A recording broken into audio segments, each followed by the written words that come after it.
And I want to welcome you to this week's episode of the CVC Home Service Success Network. My name's Jerry Eisenhower, and joining me today is one of my co-hosts, Josh Kelly, because we have a guest, and he's actually at our office. So Cheryl has given him her seat at her computer to do our interview today. She said, she didn't have a lot, and this wasn't her area of expertise. So today we got an interesting topic. And it's one that if you run a home service business, you better understand this stuff. So the question is, are you prepared when OSHA knocks on your door? If they knock on your door, in the business we're in, workplace hazards are a daily reality, and they happen.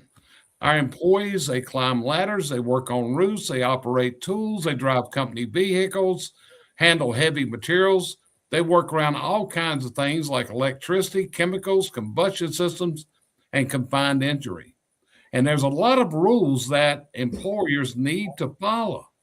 And you got to remember, if your employees are not following the proper procedures, you're going to be held accountable to this, because what they're going to be looking at is what did you do before the accident to prevent these type of things. So today our guest is Jonathan Erdman, and his company is Rooftop Safety USA. That was a company started by Jim Brewer, who actually started that company after a horrible incident happened at his own company up in Virginia. And Jonathan also works at the National Chimney Sweep Guild as the technical director, but he's very highly experienced in workplace and rooftop safety. So, Jonathan, appreciate you joining us today. You got any thoughts before we start into this? Well, I appreciate you coming, Jerry. And before we get started, I didn't reveal it when I got here, but I do have a gift for you. It's hot. It's very hot out there, and so you get one of the very first Rooftop Safety branded Cool Gator neck wraps to keep yourself cool whenever you go out and work in the yard or do whatever. So that's for you, Jerry. I got it up here. It's sitting on the desk up here. So if she snags it first, it's out of my hands. So you said something about yard work, and every Saturday I'm out there doing battle with the weeds. It beats my brain in how I can get every weed out of the yard, and a week later they've all come back. So, Jonathan, let's begin with a basic questions. What situations are going to bring OSHA into a home service companies? Can an employee trigger an OSHA inspection even when nothing serious has occurred? Can they investigate a small company with only a few employees? Can a homeowner, a hospital, emergency responder, or family member report an incident? Can photographs or videos showing unsafe practices lead to an inspection? So tell us a little bit about what brings OSHA to knock on the employer's door. And the short answer is yes, all the above. And so OSHA can come out. A lot of times they'll come out, most often, because an accident has occurred or some sort of incident that's triggered an OSHA inspection. Whenever you have a hospitalization, if someone has an injury where they have to be hospitalized in inpatient care, you are to notify OSHA within 24 hours of that incident. And so that will oftentimes kickstart the process. And just for an FYI on that same topic, that comes up a lot in training. If you have a workplace fatality, that timeline is 8 hours. And so OSHA's oftentimes, depending on the accident, kind of waiting for the call, right? If they see it on the news, they're kind of waiting for your company to call. So that's probably the most common. That being said, those folks who are listening in on the call today that might work in a roof, like in a chimney scenario, Christmas light installers, roofers, solar panels. Several years ago, OSHA said we're going to crack down on injuries related to those industries. So they put chimney sweeping, holiday light installers, those folks on what they call a national emphasis program. And because of that, that means that they might just look at their calendar, see when they have a free day, find the closest chimney company and decide to knock on the door. Because we are considered that industry is considered a high risk industry. So that's another, they can just drive by. They can be on their way to to another site, see a scaffold build, see some masonry work happening, see something, and say, hey, let's check those folks. I got time. Let's go see. So if they're just driving by. Another way, you mentioned it there, an employee can file a complaint or someone can file a complaint about your company. And so those might follow a different method to verify whether it was a legitimate complaint before they'll actually choose to visit. And so, yeah, they can just, I've heard stories, Jerry, of OSHA sitting in there, literally in their office in the city where there's windows and they can see workers working on scaffolding, maybe a block or two away, and they'll sit there and just watch. And then when they want to take a break or whatever, they're just going to walk right over to the job site and boom, they've started their inspection. And so there are lots of reasons that might start an inspection, but those are the most common. And let me verify what Jonathan's saying, because some years ago, my guys came in from a job one day and handed me a card, and they said, this guy stopped by the job site and said they'd be in touch with you. And it was OSHA. And what they had done, they had taken photos of my guys on the roof without fall protection.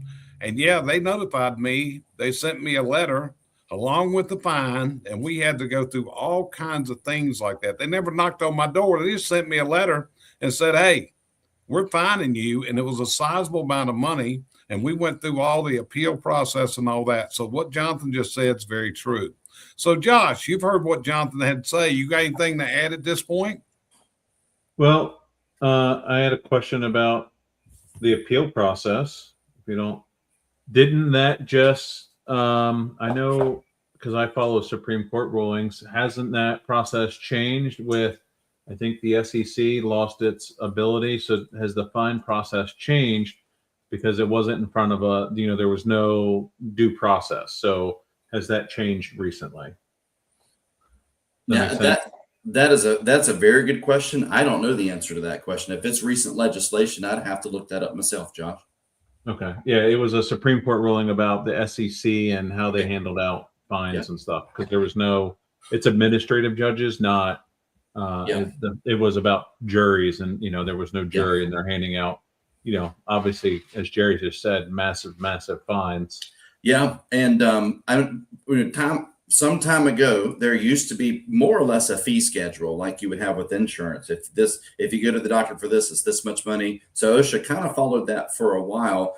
One of the most common in warehousing, where my experience was, is pallets on their end, right? So pallets on end, if an inspector wanted to walk the warehouse, that was a $5,000 fine per pallet. So that was all kind of, you just knew 5,000, 10,000, 15,000 as they walked.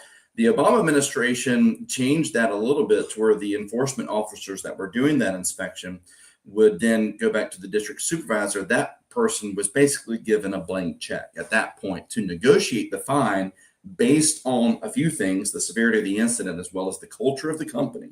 If they felt like they needed to send a more clear message, that fine's going to be higher, regardless if it was a pallet or an angle grinder missing a guard or missing fall protection. That didn't matter. It's a matter of, you know what, we think this number is going to really send a message. Here you are, pay the fine. Okay. So let's look at fall protection for a minute, because fall protection, that's one we're really seeing a lot of issues with, and injuries are occurring from falls. So here's the questions. What should a company do during the first few minutes? And here's some key steps. Call for emergency medical assistance. You've got to remove any continuing danger. You got to secure the area. Contacting company leadership. Preserve the scene and the equipment. Identify the witnesses. Notify the insurance carrier. Determine where OSHA reporting is required. Begin your own factual internal investigation. And contact legal or safety professionals when appropriate. This is a time you're going to commonly make. So, Jonathan, what are some of the common mistakes employers make immediately after an accident occurs? Well, first of all, when I train folks, I always tell them that 911 cannot be your rescue plan. You have to have a plan in place for working on the roof, and it can't be called 911. That emergency personnel need to come But you have to have a plan, one, to prevent, and then what if someone is suspended from a scaffold structure or from the roof, depending upon what harness you're wearing. Time is of the essence. Time's not on your side. If you're wearing a webbing harness, you can suffer from suspension trauma if you don't get that person to safety quick enough. So you need to understand that with the type of equipment that you're using, you need to understand what's the rescue plan going to be for that particular setup, whether it's a personal fall arrest system that has an anchor point with a lanyard that connects to the dorsal D-ring, or the ropes access that Rooftop, Jim Brewer, and myself train with. So you need to understand the equipment you're using and base your rescue plan on that. First thing, take pictures. Don't take pictures of injuries. That's a HIPAA violation. Take pictures of the scene. A lot of times people are going to share, this is what happened. This is what I saw. This is the way it was. If someone's been taken care of and they're receiving medical attention, and you can kind of step away for a minute, take pictures. You can't have too many pictures to give you a clear representation of what happened there. And that's going to begin to lay the groundwork for your incident investigation. So you need to have a good incident investigation process. And the whole point of it is to identify a root cause so you can keep it from happening again. OSHA will flex their muscles whenever you have a repeat violation. And what I mean by that is not just increased fines, but if there is a company that has repeat offenses after they've been cited with violations, levied with fines, up to and including put into jail. It can be a criminal offense for an employer. So it's one of those things where that's the whole point, is to keep it from happening again. And that's really their whole point too, as an enforcement agency enforcing this, is to reduce fatalities, to reduce injuries in the workforce in the country. So that's always one of the first things I say, is attend to the person, have a good plan, and then once you feel like take pictures, start documenting, document. There's another party that's going to be interested in it as well, and that's your workers' compensation. They oftentimes aren't included in this conversation, but they're going to interject themselves pretty quickly in your company's processes there. So those are some first steps. Yeah. So here's some things not to do, folks, not to do. Moving or throwing away equipment, repairing a ladder before it's photographed, cleaning up a scene too quickly, failing to identify your witnesses, guessing about the cause, blaming the injured employee, allowing employees to coordinate their stories, posting comments on social media, backdating or creating false documents. Trying to cover this up ain't going to work. And a falsified document can create a much more serious problem. So, Josh, what's your thoughts at this point? Well, my question, where my thoughts are always here, where are people putting these plans? Is this something that lives in the office? Where do you keep that sort of stuff? Is there a plan they could purchase? How about that? So your company is required to have a written safety program. Written safety program can be in a safety binder, and it is unique to your company. The National Chimney Sweep Guild has a safety manual. You can use that as a resource for your company to have on the shelf. It is not your company's safety manual because it says National Chimney Sweep Guild on it, not Chimney Services USA or what have you. So you have to have a written plan, which includes a lot of topics such as, what's your fall protection plan? What do you use? What are your systems? When do you use them? What's your rescue plan if someone were to fall? What about respirators? And there's a lot of topics. All these things have to be filed away because you're supposed to train your employees on it. That's the whole point. We obviously want to be prepared to be audited if anyone comes in and looks at our business. But the whole point is to keep our employees safe, which, here's a question for you guys. What's the minimum number of employees you're required to have before you have to follow OSHA guidelines? How many employees? I would say one. One.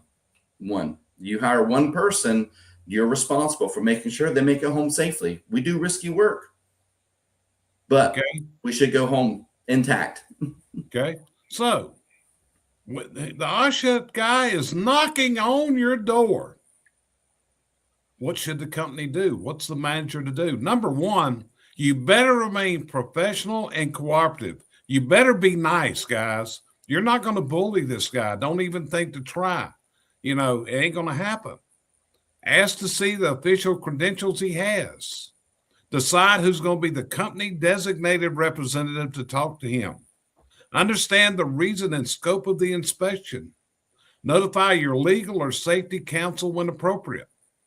Assign one knowledgeable person to accompany the inspector. Take the same photographs and measurements that they take. Keep detailed notes. Do not interfere with the inspection. And do not destroy or alter the records. Jonathan, is anything you would add to that? No, that's spot on. It sounds like some of the notes that I had from a previous class, Jerry. That's exactly right. The best thing to understand is they're not there to ruin your life or make your life miserable. They are there as an arm of the federal government to enforce your safety culture. And that's what they're looking for. But greet them warmly. Don't let them sit for any. You don't want an OSHA enforcement officer sitting with time on his hands or her hands in your waiting room or your reception area if you have that for any period of time. But greet them warmly. They're in the habit of producing their credentials to you. They should also present a business card for contact information and follow up. So if someone does not do that, then that would be a little odd. But yes, they'll probably start with documentation or labor posters, wherever things are kept. Oftentimes they'll start there to get a feel for what's this company like, and then they can tour, and they'll either tour an accident site if it's a post-accident. If that's the case, take them right there. Don't go walking through your maintenance or your janitor area. Don't make it more obvious the things that you might need to improve. Go right to the site. If it's a general inspection or tour, they will kind of lead, hey, where's the warehouse, or where's your janitor area, or things like that. But be honest. And if it's something as you're going and you start to panic, you're like, oh man, I don't know if I did that well, be honest and say, you're right. We need to improve that. Don't offer any other examples, though. Don't sit here and say, you're right, we need to improve that. Boy, if you would have been here last year, it looked like this. Don't do that. Again, you want to be honest with them, but at the same time, you don't want to shoot yourself in the foot when you know you have things to improve. And we're not trying to deceive. There's just no need to disclose any extra that's not necessary. Yeah. But walk with them, take good notes, take good pictures. Like you said, everything they take a picture of, and don't let that person be you. If you're the manager, owner with the inspector doing the tour, you're going to be so distracted by 1,000 things, you're not going to take good notes. So having a separate person whose whole job is pictures and notes makes a huge difference. And you'll really appreciate that when the tour is done. That would be an excellent time to actually have an AI recorder to record the conversation. Yep. Nothing that way you've got it down, you know what's happening. And AI microphones that can do that is excellent. That's right. So there's questions you can ask. And these are some of the questions you can ask. Why are they conducting the inspection? What's their planned scope? What all are they going to be looking at? Because you got to remember, if there's been an accident that involved fall protection, you better believe they're going to look deeper. They're going to be looking at your respirator programs. They're going to be looking for your fit testing, all of these things. What areas of equipment will be examined? What records are being requested? When must these records be provided? Will employees be interviewed? And are there any hazards that must be corrected immediately? That's some of the questions you need to be free to ask of what's going on. So, Josh, anything you want to add at this point? Yeah. What about a car accident?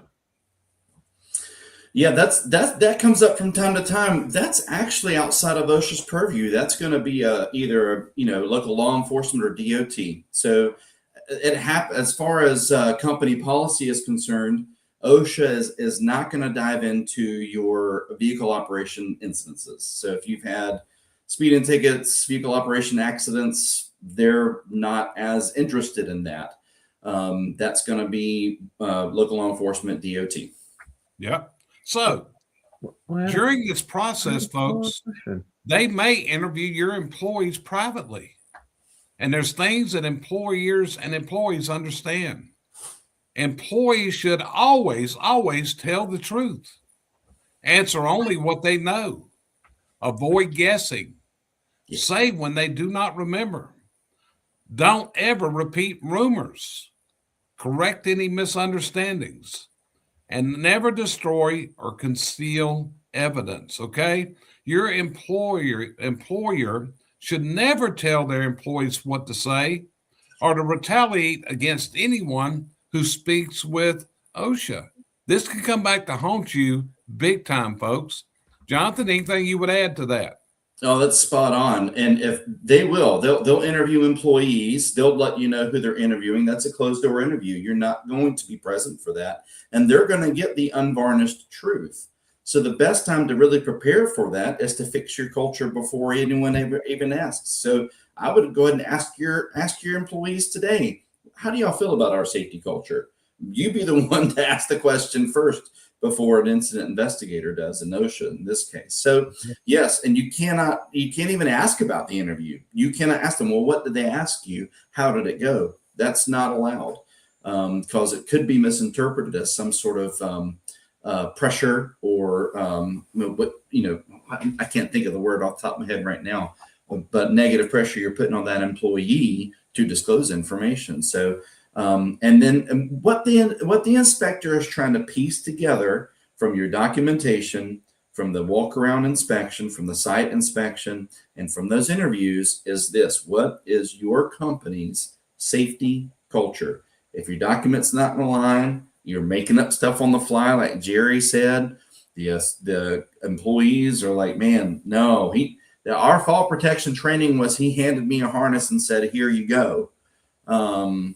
That's that they're piecing together the big picture, and that's what's going to determine the next course of action. Do they ding you for every little violation? Does it mount up? And you mentioned before, falsifying, destroying evidence or information, making stuff up. They will jump straight to criminal charges if that's the case. That is illegal to do that in any post-accident or any investigation. So they don't play. Right. And here's a big one, folks. And this is one that somebody says, well, Jonathan, I can't control what those guys do on the job site. I provide them the equipment, but they won't use it. That's not a defense, guys. Your manual requires fall protection, but in the interview, your employees say it's rarely used. They're going to hold you responsible. Ladder inspections are required. No one actually performs them. Again, that's going to be a problem.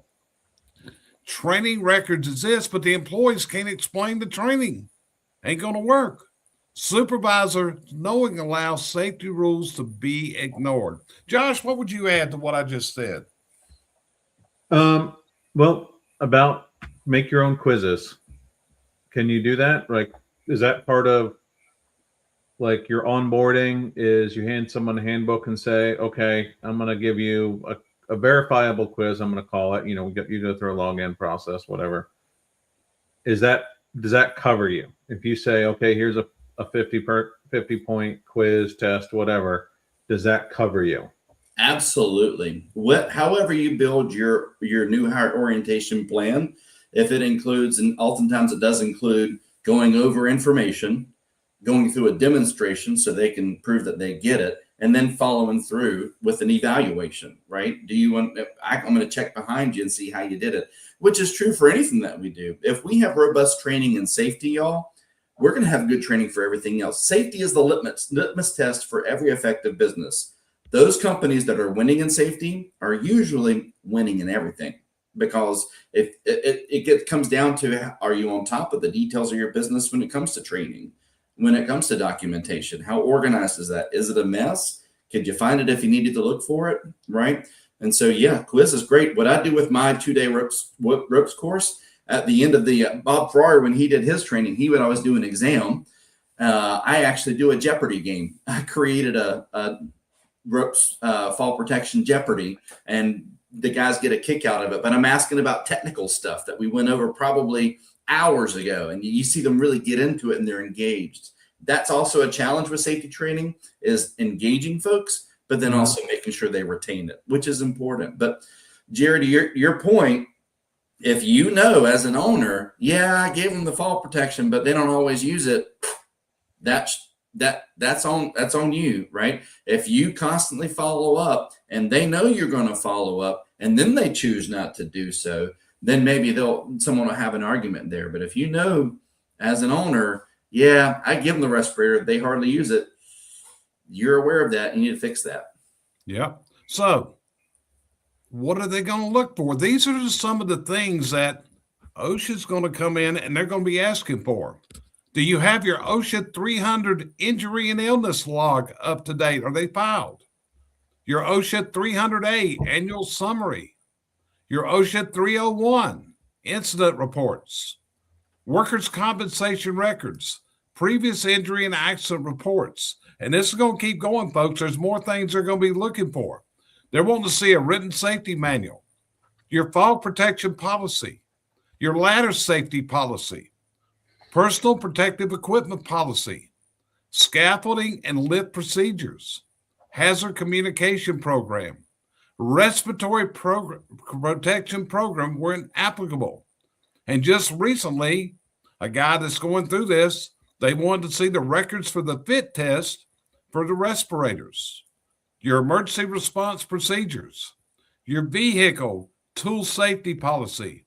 They're going to want to see your training records, your equipment records, your job site records, and here's a biggie, your disciplinary records. How have you held your people accountable? So, Josh, anything you would add at that point? Yeah, how do you document a fit test? There are forms that are completed during the fit test. Depending on, there's two types of respirator fit tests. There's a qualitative, that is a subjective. That's the one, if folks are familiar, where you're wearing a hood and you have to sense a solution through your mask if it doesn't have a good seal. That the administrator of that test has to have a form, otherwise it didn't happen. And then the quantitative, which requires connecting a machine to the actual respirator. And that's a little more objective. However, the availability of that might be limited. So, but in both cases, the administrator of the test will have a form that will have to be kept on file. If for every employee that's required to wear a respirator, they have to be fit tested on every style of respirator that they are going to be required to use. Yeah. So if they had a full face posi pressure, do you still have to do a fit test on that? You do. There is a seal for that. There is a seal around the face for that. There is only one respirator that does not require a fit test, and it's some folks get the hood that has an elastic band that goes around the neck and it holds against the neck. There's no seal to test, so therefore there is no fit test. And that's a really great respirator. It's just, only $1,500. So, you could do that if you wanted to get out of a cheap respirator fit test. So, and this is some of the types of violations and penalties. Like I said, if they come knocking at your door, they're going to be looking at everything, folks. They're going to be looking at everything. And they're going to classify your violations as follows. Other than serious, that's a violation related to safety, but is not expected to cause death or serious physical harm. Serious, a hazard that could cause death or serious physical harm where the employer knew or should have known of the condition. Willful, an intentional disregard of safety requirements or plain indifference to employee safety. Repeated, a substantially similar violation that the company has previously been cited for. And believe me, you go through this second time, they're really going to be looking at you closely. Failure to abate, a hazard that was not corrected by the required deadline. And these are the OSHA penalties. $16,550 per serious violation. $16,550 per other than serious violation. Excuse me. And the next one is going to blow your mind. For willful violation, the fine is $165,514. For repeated violation, The fine is $165,514. And the fine is $16,550 per day for failure to abate. These violations may apply per violation, not simply per accident. Jonathan, what's your thoughts on what I just said? Exactly. And what's interesting is, like I mentioned earlier with that, there are stories where someone said, dealing with the OSHA district supervisor was like dealing with the used car salesman, because they're like, well, he said, well, I can potentially get it reduced for this or that. And so there's some confusion with some companies about the way those fines work. But at the end of the day, they're trying to send a message, right? And if you begin correcting your culture now, then they might still find a ticky-tack not so serious. Like a good example of that might be, okay, let's think about ladders. Did you know that your ladder's stickers must be intact if they're in service? If it is missing a sticker, it should not be in service. So either get another ladder or get a new sticker from the manufacturer, which they supply. That's a not serious violation. But if you are willfully using a ladder with a broken rung or a bent rail, that's a much more serious violation. So just some examples there as folks are trying to, aren't they all serious is another question. Aren't they all serious though? Couldn't they all? Yes, they could all lead to it. But at the same time, missing a sticker may not be a direct root cause to an accident, if that makes sense. Yeah. And I'm going to read these off. We're worried about fall protection. You just did training for fall protection this week, Jonathan, down in South Carolina. And if you had a fall off a roof, your violations could include no fall protection, no documented training, no competent person, improper ladder use, damaged equipment, no hazard assessment, incomplete records, failure to report the hospitalization on time, and evidence that the supervisors allowed the practice. Josh, as you're hearing all this, what's going through your mind? Well, I have a question. When do you have to tie off for an inspection? How about that? Let's start with that one. We fall under construction OSHA standards, and the minimum height for using fall protection is 6 feet. So if you're working on an elevated surface that is 6 feet or higher, you have to have fall protection in place. The question and maybe some confusion comes from the NCSG and OSHA agreement that was only recently, ratified would be a word, fully executed in December of 2023. In OSHA's mind, their only form of fall protection is a personal fall arrest system that has an overhead anchor on the roof.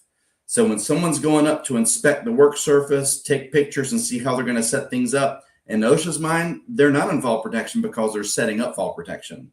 Yeah. So that is an inspection in their mind. So part of the folks that created the agreement were trying to figure out with OSHA, what we go up to inspect the chimney, where does the inspection end and the work begin? So there are some allowances for first man up type scenarios where you're going up. But if you're going to be doing work at any point, then here's what it falls to. And this is how I trained in my classes, the one I just did at the South Carolina Guild, which South Carolina Guild, y'all, I was so impressed by them. But what I trained them is it all falls to that competent person. We all know that there are some roofs that we need to be tied off into. And with ropes access, the method that Jim Brewer started, you're in fall protection the moment you get on the ladder. And it doesn't take that much to set up. Oh, and by the way, it also helps you get to the chimney, which is a huge plus, even with a bucket or a tape measure or a weatherproofing or whatever you got going on. And when you're up there, you can sit back comfortably and do work that otherwise you may not be able to reach if you don't have that harness on. And so when you have a simple solution like that for any roof, then it big picture kind of answers the question. I got a system that works for this particular one. I'm going to use it because it works for a lot of things. And in fact, I'd get jobs done a whole lot faster when using my ropes. So to answer the question, the competent person has to deem what's the best course of action, even if OSHA might say, well, First Man Up's not going to have fall protection for his inspection because he's literally setting it up by getting up there. Well, poor guy, I hope he doesn't fall, right? But it really does come down to the competent person putting a plan in place. Can I get up there safely? Will I be protected? The best thing really is if there's a system, I use a Ridge Pro quite a lot. Put it on the ridge, I'm in fall protection, and I'm there, and it takes me literally less than 5 minutes to get in place. So it really falls to the competent person to make the plan based on the job site. Okay. So what should companies do now? You haven't had them knock at your door yet, guys, but what do you do now that you're prepared if something does happen? Okay. Something does happen. So here's 10 points. Write them down. Assign a qualified safety leader to your company. Identify the actual hazards employees face. Create written policies that match the work being performed. Train employees before exposing them to hazards. Require hands-on demonstration of safety skills. Inspect your ladders, your fall protection equipment, your tools, and your vehicles. Remove damaged equipment from service. Get it away from them. Conduct regular field safety inspections. Enforce safety rules consistently. Create and practice an emergency response plan. Because I can tell you, every time that an incident occurs, it's totally unexpected. It's totally unexpected. And I'm a person that twice in my career, my phone has rang where an employer has had a fatality in his company, folks. Totally unexpected. And I can still remember the emotional turmoil that those employers went through. So, Josh, anything you would add to this? I just have one more last question, I guess. Medical marijuana, and how does that play into this sort of stuff these days? Because that's come up a lot of times recently with clients, is medical marijuana. And I know you're not supposed to use it on the job, but there's a whole generation of people that think they're entitled to it now because it's medical. How do you tie that in to your safety plan? Yeah, good question. So medical medications, anything like that is going to fall under your labor relations. So HR more than safety. And if someone knows they are not to be taking a medication, regardless of what the medication is, while there are operating equipment on a work site performing work of any kind, and if they are working impaired, that's an HR issue. That's a labor issue. That those individuals, it might be part of an investigation if it comes down to a root cause identified was impairment, and at that point an OSHA inspector would hand that off to a labor relations individual, not necessarily an OSHA, because that's a personal medical situation and non-compliance. However, Jerry, you went through a whole list of things that they could look at for fall protection, ladders, and your equipment and your training. That's just the beginning, because they're going to want to know, and you mentioned it earlier, okay, since we're here, let's look at your respirators. Let's look at your safety data sheets. Where are those? Do you have mystery chemicals stored in some bottle in your janitor closet somewhere on your trucks? So you're going to open the door for all those other things. So even if, to your point, even if an impairment from using medication or anything else might be identified as a root cause, you've already invited OSHA at this point, and they can look at other things. And so it's a very interesting question. It's a really good question, but any sort of medical condition, medications taken, or impairment is going to be more of an HR, are you following up with, are you guys abusing labor, like work? That other things that fall in that would be things like taking long breaks or not taking breaks or things like that. So that's more of an HR than a safety. It certainly is a safety concern, which is why you work closely with labor relations and HR type topics. But OSHA, as far as, and I'm definitely, a student just like anybody, but as far as I know, OSHA, I think there has been some conversation about medical marijuana use, but I haven't seen anything where OSHA has come down with a letter of interpretation or any regulation. And if there is anyone that's listening that knows otherwise, please, please, please share. Because as far as I am aware, any medical, medication, whether they're taking it on the job or not the job, that's more HR than it is a safety, which even though it is a safety conversation. Does that help, Josh? Sometimes I feel like my answers make more gray and confusion than Well, clarity. I think you answered it, because you can't be impaired. Marijuana is an impairment. Correct. Period. End of sentence. You also, alcohol is legal. You can't drink on the job. Correct. I think that's been a culture thing, right? Since they started that no drinking and driving, in the 80s. Yeah. And I think I saw a video recently where people were bitching about, man, I just want to have a beer on my way home. And it's like, God, look at that guy. Yeah. I Let's talk can't about believe he hydration. can't wait to get to the bar. Yeah. But that I think with it being still very recent, Yeah.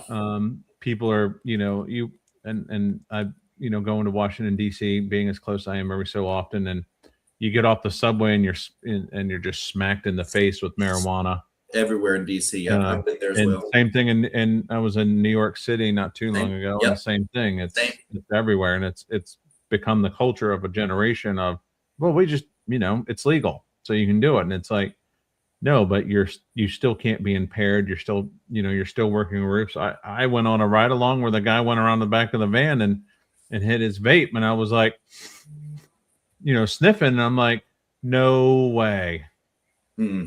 They were gone pretty, I'm like, you can't be that dumb. And I couldn't believe it. Okay, so let me add this in here. The purpose of this program today has been to give you general educational information. We are not giving you legal advice. Yeah. Requirements may differ depending on the work performed, the company's location, and whether the state operates an OSHA-approved state plan. As such, if you're listening to this, consult your current federal and state requirements and get qualified safety or legal advice when it comes up. I just want to put that in, as that's been our purpose today. But Jonathan, let me ask you a different question. Let's go into a different area here, man. You ready? Tell me, okay, so we've talked about training.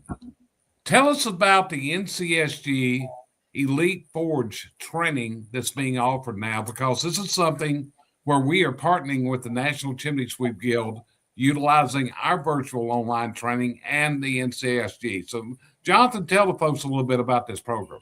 Yeah, so I believe the last time I was on the program, Jerry, we talked about the virtual reality training options that were available for folks. And, the heartbeat of the Guild, the National Chimney Sweep Guild, is to oversee, promote, encourage training that's taking place throughout the industry.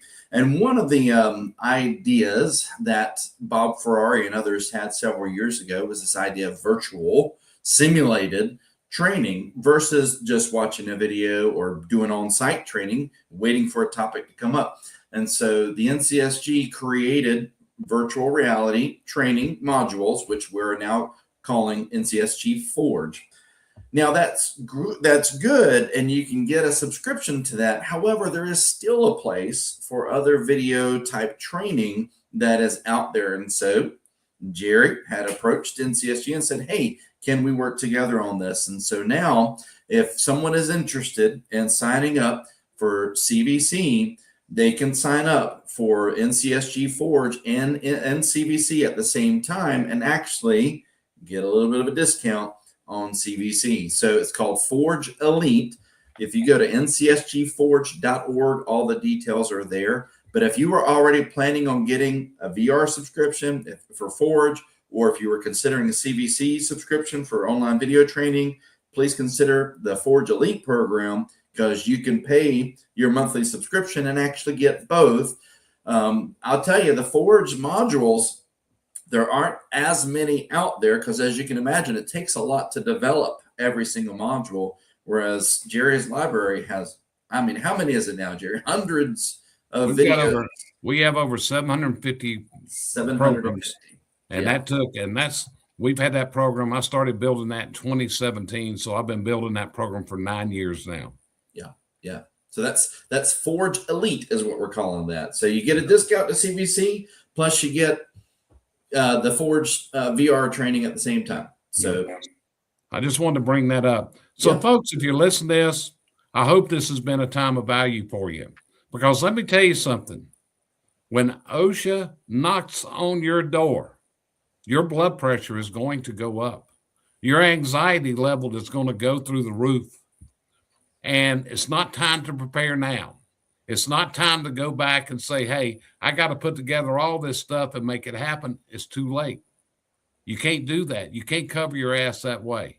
So just be aware, put the program together with that. So, Jonathan, anything further you'd add before we go away today? You know, you mentioned what's the starting point. I think that's everyone who's hearing a talk like this. If you're an owner, you're starting to get overwhelmed and you're like, gosh, I've got a lot of work to do. Here's 2 things that you need to keep in mind. 1, you're not alone. Don't work alone. Reach out, call somebody. Doesn't cost anything to call Rooftop Safety or call Jerry or call someone who's been through it, right? So reach out. Don't be the Lone Ranger. Number 2, start your accident investigation before the accident actually happens. Your employees know your equipment.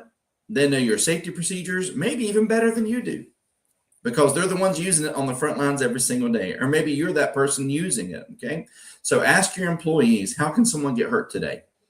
And then start your investigation right there. And when you do that, you're going to walk away with a whole laundry list of things that you can start with and then begin tackle one thing at a time. Yeah. So, as always, we hope this time has been of value to you. This is a very important topic, folks. Listen to the amount of those fines. Can you imagine getting hit with those fines? God Almighty, that's more than some people's house costs when they bought it. So let's get our act together and let's approach this not from fear, but let's make sure that we're accident free, folks. Because the number one job role that I've always taught in all my training is to go home safely tonight and have dinner with your loved ones. It's no fun to go to the hospital, or worse, to go visit a morgue. Imagine what it's like to face a family that's lost a loved family member, folks. It's not easy. It's not easy. So with that, we appreciate you joining us this week for this week's episode. We'll see you next week on the next episode of the CBC Home Service Success Network. As always, it's an honor, it's a privilege, and it's a pleasure to speak to you every week like this. And Jonathan, appreciate you taking out your time today to be on with us, sir.